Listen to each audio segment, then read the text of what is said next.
Okay, we are picking up on page 47, 3 full paragraphs down. Ugh, my hair, it's really bothering me, kids. All right.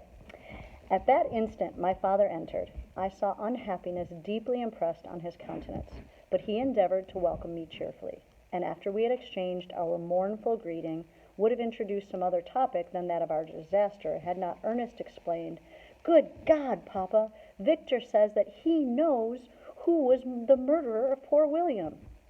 "We do also, unfortunately," replied my father, "for indeed I had rather have been forever ignorant than have discovered so much depravity and ungratitude in one I valued so highly."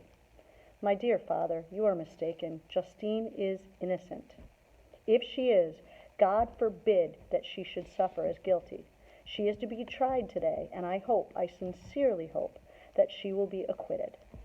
This speech calmed me. I was firmly convinced in my own mind that Justine, and indeed every human being, was guiltless of this murder. I had to fear, therefore, that any circumstantial evidence could be brought forward strong enough to convict her. My tale was not one to announce publicly. Its astounding horror would be looked upon as madness by the vulgar. Did anyone indeed exist, except I, the Creator, who would believe, unless his senses convinced him in the existence of the living monument of presumption and rash ignorance which I had let loose upon the world? Okay, so he is saying he doesn't want to tell anybody who he knows the murderer is, or who he assumes the murderer is, because then they will think he's crazy. And he says, he calls his monster the living monument of presumption and rash ignorance. What he means by that is the monster serves as a reminder to Victor that he had assumed that he knew how to bring life into the world the right way, and that he was behaving in a uneducated, quick manner.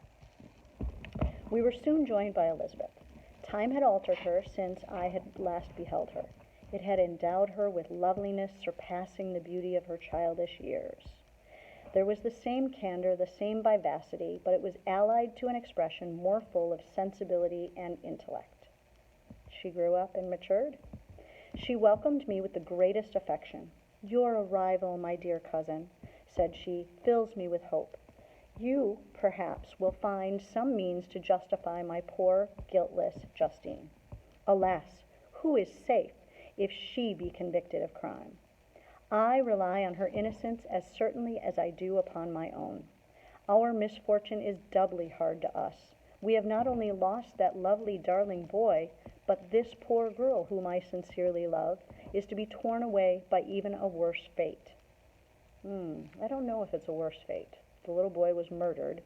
This woman's going to be hanged for having killed someone, so they think. So I don't know if it's a worse fate. I don't know. I guess it's a worse fate if we consider it someone innocent losing their life because of this crime. I don't know. You can tell me what you think when I see you on Tuesday.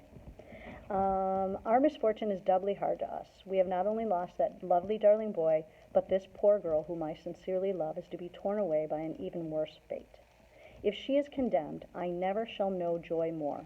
But she will not, I am sure she will not, and then I shall be happy again, even after the sad death of my little William.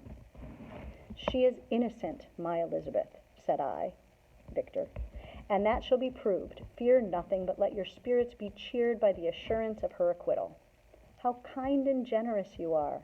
Everyone else believes in her guilt, and that made me wretched, for I knew that it was impossible, and to see everyone else prejudiced in so deadly a manner rendered me hopeless and despairing." She wept. "Dearest niece," said my father, "dry your tears. If she is, as you believe, innocent, rely on the justice of our laws, and the activity with which I shall prevent the slightest shadow of partiality." So he is saying the justice system will prevail. Don't worry. If she's innocent, she'll be proven innocent, and all will be well.